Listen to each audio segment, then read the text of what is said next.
The text came on a Tuesday morning, May 3, 2022, 9:47 a.m. I was sitting in my campus apartment, reviewing my dissertation one final time before my PhD defense the next day. 8 years of research on renewable energy applications in developing nations.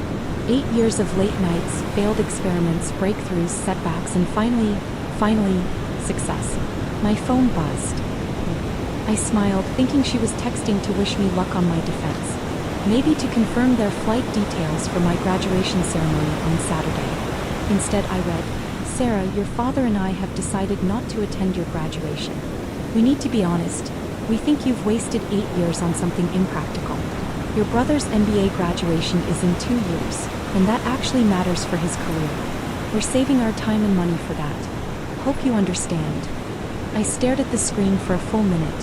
Then another text. "Also, we told everyone you're finally finishing school. They all asked what took so long. It's embarrassing explaining you're still a student at 30. I set the phone down carefully. My hands were shaking. 8 years. I'd spent 8 years pursuing this degree while working as a research assistant, scraping by on a stipend that barely covered rent. 8 years of telling my family about my research, my publications, my progress. They'd never asked a single question about my actual work. My younger brother, Derek, had graduated from undergrad 2 years ago and immediately started working at a consulting firm. He was now enrolled in a prestigious executive MBA program, 2 years part-time while working full-time. My parents talked about him constantly. Derek's MBA will set him up for life. Derek's company is paying for his degree. Derek will be making 6 figures by 30. Meanwhile, I was the embarrassment, the one who kept going to school instead of getting a real job. Called my mom. She answered on the 4th ring. "Hi honey, did you get my text?" "Mom, my graduation is in 4 days. You're really not coming." "Sarah, we explained this. Your father has a golf tournament that weekend. And honestly, we've been to your undergrad graduation. How many graduations does one person need? This is my PhD, Mom. It's different. It's another degree that won't help you get a job," she interrupted. "Sweetheart, we love you, but we're worried. You're 30 years old with no career, no savings, no real prospects. Derek is buying a condo. What are you doing?" "I'm about to defend my dissertation. I'm about to become Dr. Sarah Mitchell." "And then what?" she asked. "Who's going to hire you? What are you going to do with a PhD in? What is it again?" "Environmental engineering with a focus on renewable energy systems." "Right. And how many jobs are there in that?" I closed my eyes. "Mom, I have a job lined up. I told you about it. That postdoc position, Sarah, that's not a real job. That's more school. It's a research position at Stanford. It pays $68,000 a year. Derek makes $95,000 plus bonuses," she said. "And he's only been working for 2 years. Everything always came back to Derek." "I have to go," I said. "My defense is tomorrow." "Good luck, honey. We do love you. We just want you to be practical." She hung up. I sat there in my empty apartment staring at my dissertation. Scalable solar microgrids for rural electrification in sub-Saharan Africa. 347 pages. 4 years of field research. Published findings in 3 major journals. Useless according to my mother. My defense the next day went perfectly. My committee praised my work. Dr. Jennifer Hartley, my advisor, told me it was one of the best dissertations she'd seen in 20 years. "You should be proud," she said. "This research is going to change lives, Sarah." "Thank you," I said, trying to smile. He studied my face. "Your family isn't coming to graduation, are they?" I shook my head.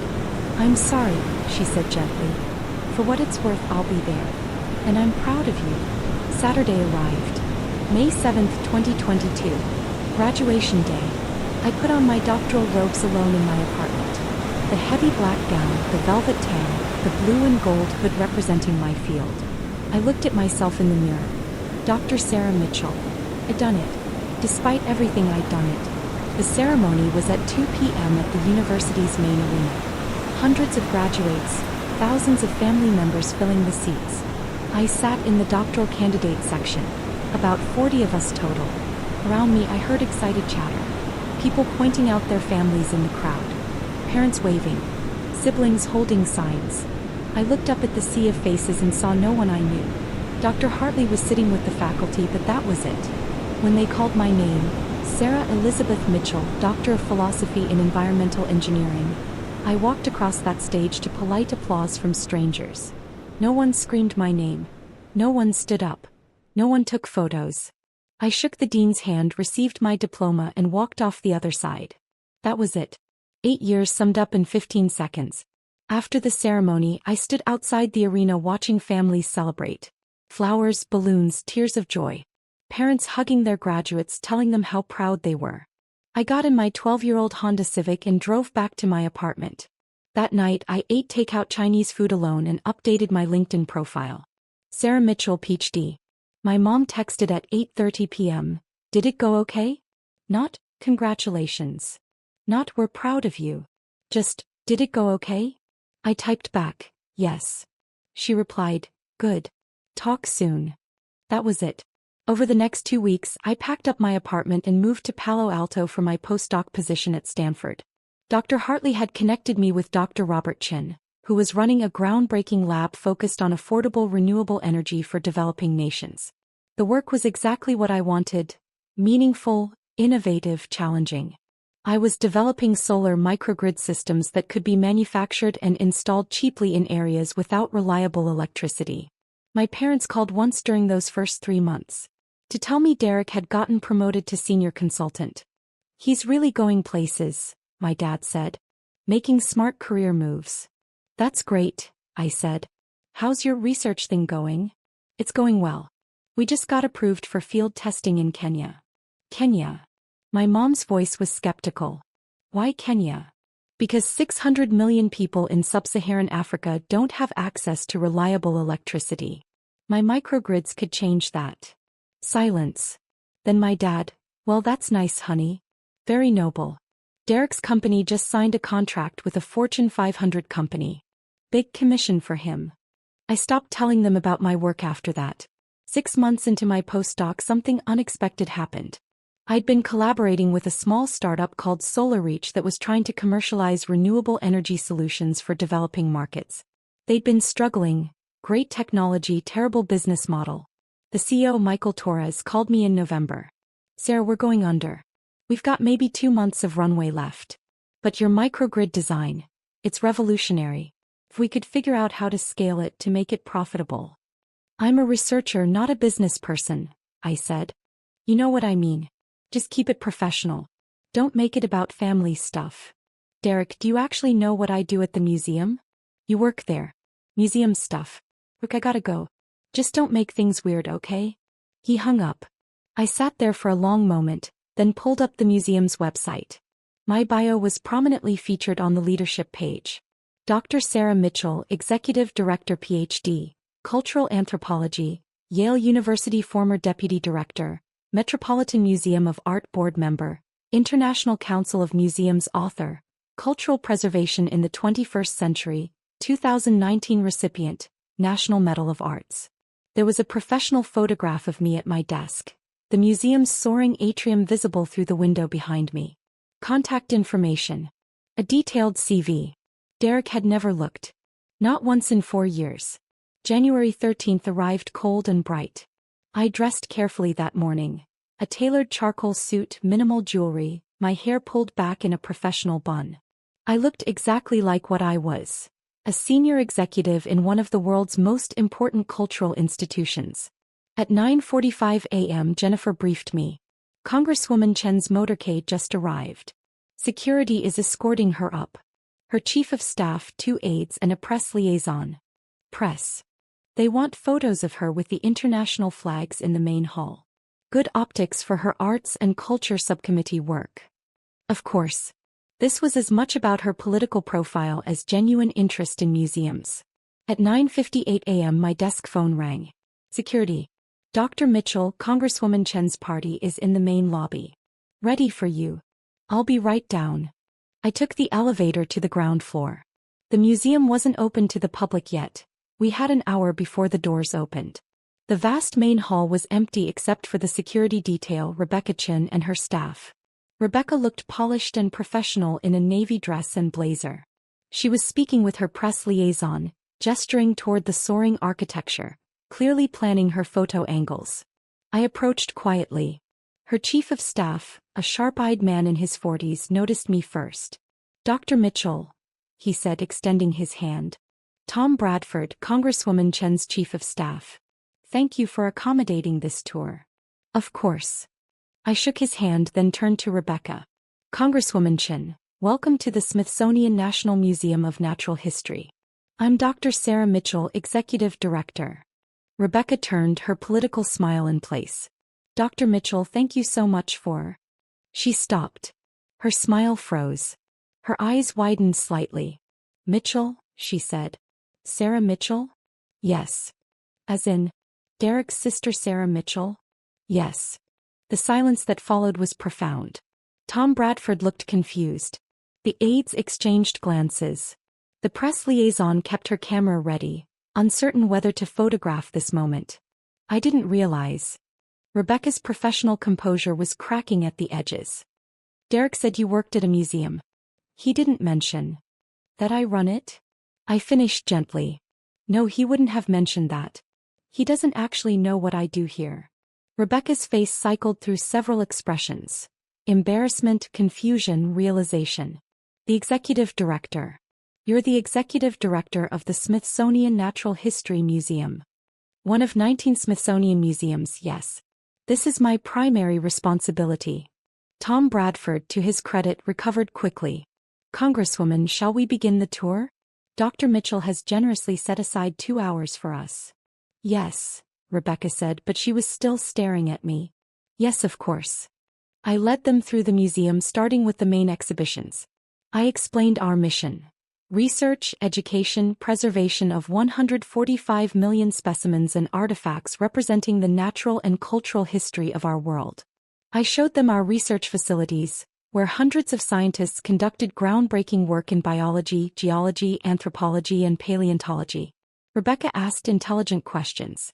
She was clearly well briefed on cultural policy issues, and despite her evident discomfort, she engaged professionally with the material. In the ocean hall, standing beneath the model of the North Atlantic right whale, I explained our role in climate change research and public education. "We're not just a museum," I said. "We're a research institution. Our scientists publish over 600 peer-reviewed papers annually. We advise Congress on environmental policy, cultural preservation, and scientific research funding." "Congress," Rebecca repeated. "You advise Congress?" "Yes. I've testified before the House Appropriations Committee 3 times in the past 2 years. Most recently on the importance of funding for cultural diplomacy programs." Tom Bradford made a note on his tablet. "The Congresswoman chairs the subcommittee on arts and culture. I'm surprised your testimony didn't cross our desk." "It may have," I said. "I testified as Dr. Mitchell, Executive Director, not as Derek's sister." Rebecca flinched. We continued to the anthropology collections. I showed them artifacts from every continent, explained our repatriation programs for indigenous cultural objects, discussed the ethical complexities of museum collections built during colonial periods. "These are conversations the museum world is grappling with globally," I said. "Which is why the International Museum Directors Summit is so important. We need to coordinate our approaches to decolonization, climate change, digital access, and cultural preservation." "The summit," Rebecca said. "That's tomorrow night." "Yes. The opening reception is at the National Gallery, but we're hosting several working sessions here over the following 3 days. 50 directors from 32 countries. And you're coordinating this?" "I'm the host director, yes. I'll be giving opening remarks and moderating 2 of the panel discussions." We walked through the Butterfly Pavilion, the Hall of Fossils, the Human Origins exhibit. With each stop, I explained not just what visitors saw but the research behind it, the educational programming, the community outreach, the digital initiatives that brought our collections to millions of people worldwide. By the time we reached my office suite on the 3rd floor, Rebecca looked shell-shocked. "Would you like to see where the administrative work happens?" I asked. She nodded mutely. My office overlooked the National Mall. The walls were lined with books, anthropology texts, museum studies journals, cultural policy papers. My desk held neat stacks of reports, a framed photo of me receiving the National Medal of Arts from the president, and a small fossil ammonite my mentor had given me when I finished my PhD. "This is where you work," Rebecca said, more to herself than to me. Yes. Though I spend as much time in meetings, at donor events, testifying on the Hill, or visiting our research stations around the world. Tom Bradford was taking notes more frantically now. "Congresswoman, this would be an excellent partnership opportunity. Dr. Mitchell's work aligns perfectly with your subcommittee priorities."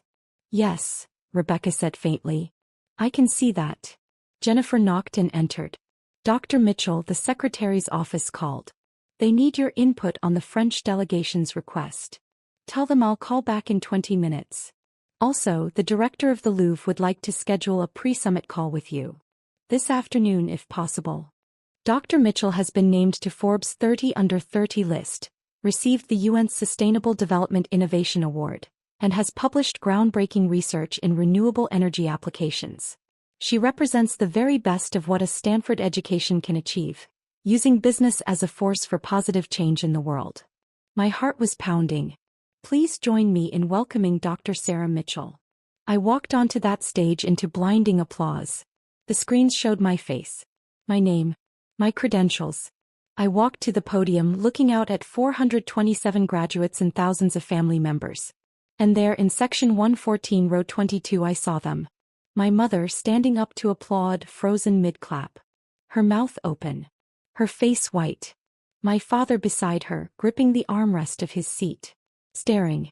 Derek in the graduate section on his feet with everyone else, his face a mixture of shock and something else. Pride maybe? My mother grabbed my father's arm, exactly like in my imagination. Her knuckles were white. I smiled and began my speech. "Thank you, Dean Morrison, for that incredibly generous introduction. And congratulations to the MBA class of 2026. You've worked incredibly hard to be here today and you should be proud." My voice was steady. Strong. Nothing like the uncertain grad student who'd walked alone across a stage 4 years ago. 4 years ago I stood on a different Stanford stage receiving my PhD. It was the culmination of 8 years of research, thousands of hours of work and more failed experiments than I can count. I paused, looking directly at section 114. My parents didn't come to that graduation. They told me my PhD was impractical. A waste of time. They said my 8 years of education didn't matter because it wouldn't lead to a real career. The stadium was silent. They weren't entirely wrong. A PhD doesn't guarantee success. It doesn't guarantee wealth. It doesn't even guarantee you'll find a job in your field. I saw my mother's hand go to her mouth. But here's what my PhD did give me. It gave me the skills to solve complex problems. It taught me how to think critically, how to fail productively, how to persist when everyone says something is impossible. It gave me the foundation to build something meaningful. I clicked to my first slide. A photo of a village in Kenya, lit up at night by our microgrids. This is Kibera, a village outside Nairobi. 2 years ago this village had no electricity. Children studied by candlelight. The medical clinic couldn't refrigerate vaccines. Small businesses closed at sunset. Next slide. The same village transformed. This is Kibera today. Using technology one developed during my PhD research, we installed a solar microgrid that powers the entire village. Children can study after dark. The clinic saves lives with refrigerated medicine. Businesses thrive into the evening. Next slide. More villages. More transformed lives. SolarReach now powers 200,000 homes. That's roughly 1 million people whose lives have fundamentally changed because of impractical academic research. I looked back at my parents. My mother was crying. My father's jaw was tight. I'm telling you this not to brag but to make a point. Success isn't just about salary or status. It's not about picking the safe path or doing what others expect. I clicked to a slide showing our company growth. Yes, SolarReach is valued at $420 million. Yes, we've raised over $100 million from investors. Yes, by conventional measures we're a successful company. Next slide, back to the villages. But that's not why I do this work. I do it because a child in Tanzania can now do her homework after sunset. Because a medical clinic in rural India can save lives. Because families across 6 continents have opportunities they never had before. I paused, gathering my thoughts. Many of you graduates will go on to impressive careers. High salaries, prestigious titles, corner offices. And that's wonderful. There's nothing wrong with success. I looked directly at Derek now. But I challenge you to also think about impact. About purpose. About using your Stanford education, your privilege, your skills, your opportunities, to make the world genuinely better. Derek was staring at me with an expression I couldn't read. Because here's the truth. The work that matters most is often the work that looks impractical at first. The research that goes nowhere for years before it breaks through. The startup that nearly dies 5 times before it succeeds. The path that makes your parents worry because it's not safe or conventional. My voice softened. Some of you have families here who don't fully understand what you've accomplished. Who measure success only in dollar signs. Who compare you to siblings or friends or neighbors. I saw my mother wipe her eyes. That's okay. You don't need their approval. You need your own conviction. You need to believe that the work you're doing matters even when no one else sees it yet. I clicked to my final slide. Our company mission statement. Power for people, purpose for profit. In closing, I want to say this. Your MBA gives you tools. What you build with those tools is up to you. You can build wealth. You can build status. You can build security. I smiled. Or you can build something that changes lives. Something that solves real problems. Something that matters in ways that can't be measured by quarterly earnings. I looked out at all 427 graduates. You're some of the most talented, educated, privileged people in the world. Don't waste that privilege on work that doesn't fulfill you. Don't spend your life chasing someone else's definition of success. Final pause. Find the problem that breaks your heart. Then fix it. That's what your education is for. I stepped back from the podium. Congratulations, class of 2026. Thank you. The stadium erupted in applause. Standing ovation. Thousands of people on their feet. But I was only watching 3. My mother was sobbing into my father's shoulder. My father was staring at me like he'd never seen me before. And Derek was clapping, his face split in a huge grin, shaking his head in amazement. I walked off the stage. Dean Morrison grabbed my hands backstage. That was extraordinary. Absolutely extraordinary. We've never had a response like that. Thank you, I said, but I barely heard her. My mind was racing. What happened now? Did I find my family in the crowd? Did I wait for them to find me? Did I leave? The ceremony continued. Degrees were conferred. Names were called. Derek walked across the stage. Derek Michael Mitchell, Master of Business Administration. And I felt a complicated mix of emotions. Pride because he'd worked hard for this. Sadness because our parents had never seen his achievements and mine as equally valid. Anger because even now I wasn't sure they understood what they'd done. After the ceremony ended, I stood in a side hallway, unsure what to do. Graduates and families poured past. Some people recognized me from my speech and stopped to shake my hand to thank me. Then I saw them. My mother pushing through the crowd, my father behind her, Derek trailing with his diploma. Sarah, my mother said, her voice breaking. She looked like she'd aged 10 years in 2 hours. Sarah, Not here, I said quietly. Too many people. I led them to a private room Dean Morrison had given me access to. We stood in awkward silence. You're a CEO, my father finally said.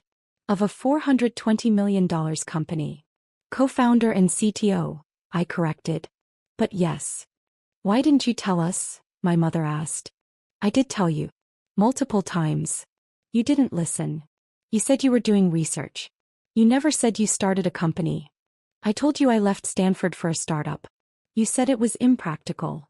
Silence. Derek cleared his throat. That speech was incredible, Sarah. I had no idea you were doing all this.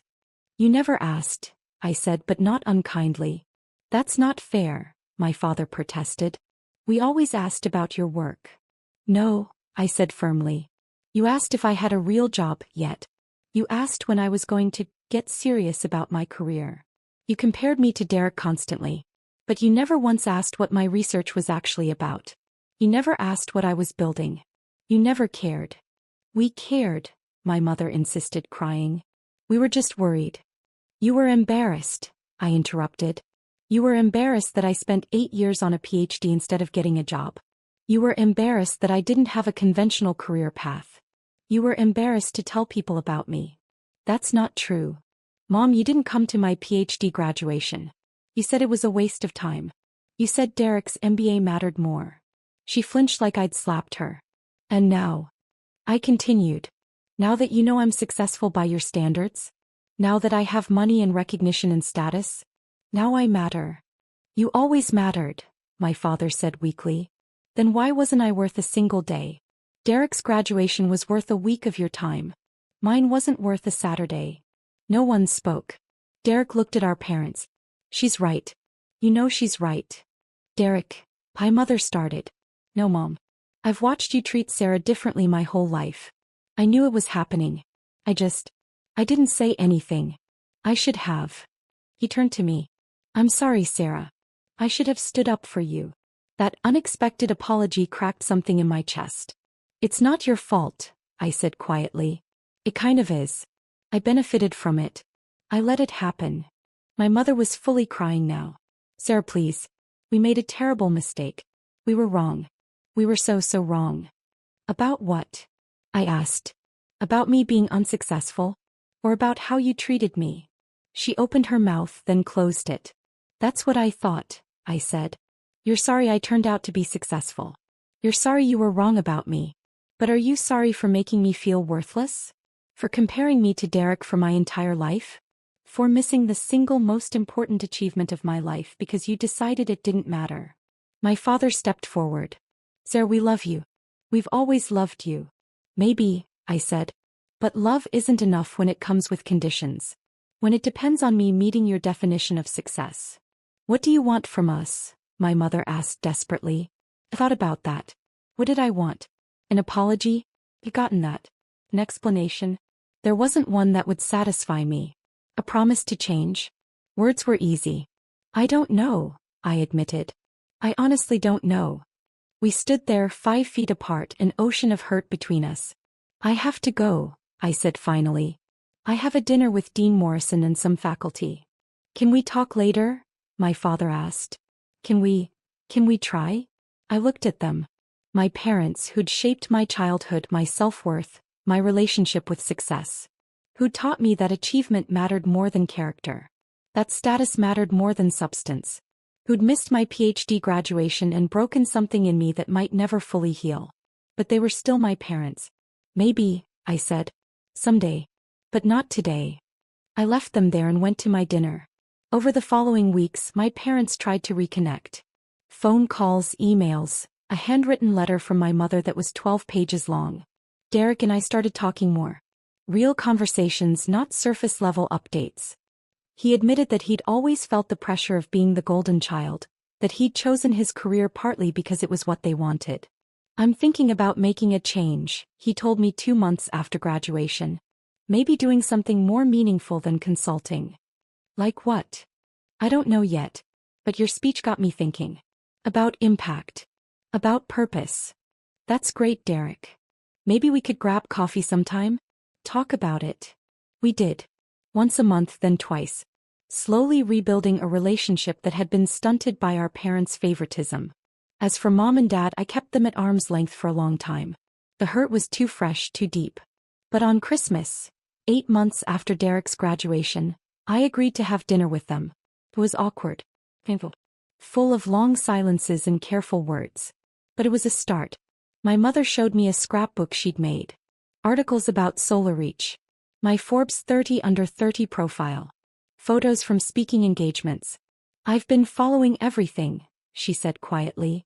I know I'm late. I know I missed so much. But I'm paying attention now. It wasn't enough. Not nearly enough. But maybe, eventually, it could be something. A year after Derek's graduation, Solar Reach hit a major milestone. We'd powered our millionth home. 1 million homes.